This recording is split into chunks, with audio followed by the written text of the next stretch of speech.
வணக்கம் நண்பர்களே. இன்று ஒரு ஜோதிட தகவலை உங்களோடு பகிர்ந்து கொள்கிறேன். உங்களிடம் பேசிக்கொண்டிருப்பது உங்கள் நவகிரகமித்திரன் செல்வம். இன்றைய தலைப்பானது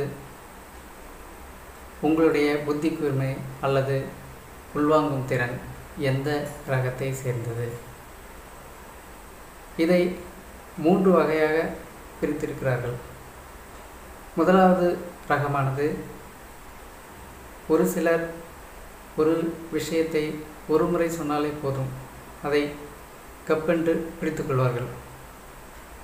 உதாரணமாக, ஒரு இடத்திற்கு ஒரு முறை சென்றால் போதும், பல ஆண்டுகள் கழித்து வந்தாலும் அந்த இடத்தை சரியாக கண்டுபிடித்து சென்று விடுவார்கள். இவர்களே கற்பூர புத்திக்காரர்கள் என்கிறோம். இது எப்படின்னா, ஒரு கற்பூரம் எப்படி ஒரு தீப்பொறி பட்டா பற்றிக்குதோ அதே மாதிரி இவர்களுக்கு ஒரு முறை சொன்னால் போதும், அதை உள்வாங்கிக் கொண்டு செயல்படக்கூடியவர்கள். அடுத்ததாக பார்த்தோமானால் 2ஆம் ரகம். இந்த 2ஆம் ரகத்தவர்களுக்கு ஒரு விஷயத்தை 2-3 தடவை சொன்னால்தான் அவர்கள் புரிந்து கொள்வார்கள். அது எப்படின்னு பார்த்தீங்கன்னாக்கா, ஒரு இடத்துக்கு 2-3 தடவை போயிட்டு வந்தாங்கன்னா அந்த இடத்த பற்றின ஞாபகமும் வழியும் அவங்களுக்கு மனசில் பதியும். இவர்களை கரிக்கட்டை புத்திக்காரர்கள் என்கிறார்கள். அதாவது இந்த பாய்லரு, அயன் பண்ணுறவங்க இவங்கெல்லாம் பார்த்திங்கன்னா, இந்த கரிக்கட்டை இருக்கு இல்லைங்களா, அதை கொஞ்சம் தீயை வச்சு கொஞ்சம் கொஞ்சமாக அதை காற்றடிச்சு அந்த கரிக்கட்டையை நெருப்பாக மாற்றுவாங்க. அது அப்படியே அந்த கனலை அதுக்குள்ளே அப்படியே வச்சுருக்குறோம்.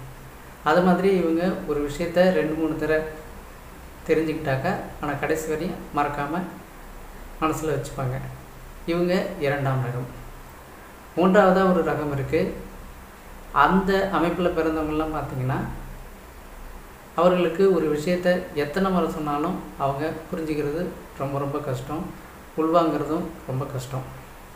இவங்கள வாழை மட்டை புத்திக்காரங்க அப்படின்றாங்க. எப்படி ஒரு பச்சை வாழை மட்டையை நம்ம எப்படி தான் தீப்பொறி வச்சாலும் பற்றிக்காதோ, அதே மாதிரி இவங்களுக்கு ஒரு விஷயத்த நம்ம எத்தனை முறை சொன்னாலும் அவங்க அவ்வளோ இதுவாக புரிஞ்சிக்கவே மாட்டாங்க. அதாவது அவங்களுக்கு உள்வாங்கும் திறன் ரொம்ப குறைவாக இருக்கும். இதை ஜாதக ரீதியாக நம்ம பார்க்கும்போது, இதில் 5ஆம் இடத்ததிபதியும் புதனும் நன்றாக இருக்க பெற்றவர்கள். அவங்கள நாம் கற்பூர புத்திக்காரங்க அப்படின்ற மாதிரி சொல்கிறோம். அதாவது ஒரு விஷயத்த ஒரு முறை சொன்னாலே அவங்க புரிஞ்சுக்கிற தன்மை அவங்களுக்கு உண்டு. 2ஆவது ரகமான கரிக்கட்ட புத்திக்கு பார்த்திங்கன்னா, 5ஆம் இடத்ததிபதி பலம் குறைந்து புதன் ஓரளவு வலுவாக இருந்துட்டார்னா, இந்த ரகத்துக்காரங்களை நாம் கரிக்கட்டக்கார புத்திக்காரங்க அப்படின்ற மாதிரி சொல்கிறோம். இந்த 3ஆவது ரக வாழைமட்டை புத்தி சொல்கிறோம் பார்த்திங்களா, இவங்களுக்கு 5ஆம் இடத்ததிபதியும் புதன் இருவருமே வலு கொண்டு இருப்பாங்க. இந்த ரகத்தை சேர்ந்தவங்களுக்கு அந்த உள்வாங்கும் திறன், நினைவு திறன் இதெல்லாம் ஓரளவுக்கு கம்மியாக தான் இருக்கும்.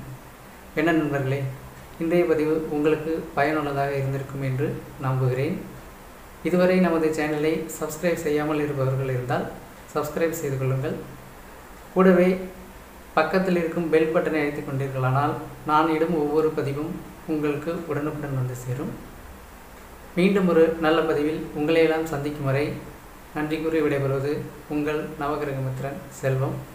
வணக்கம்.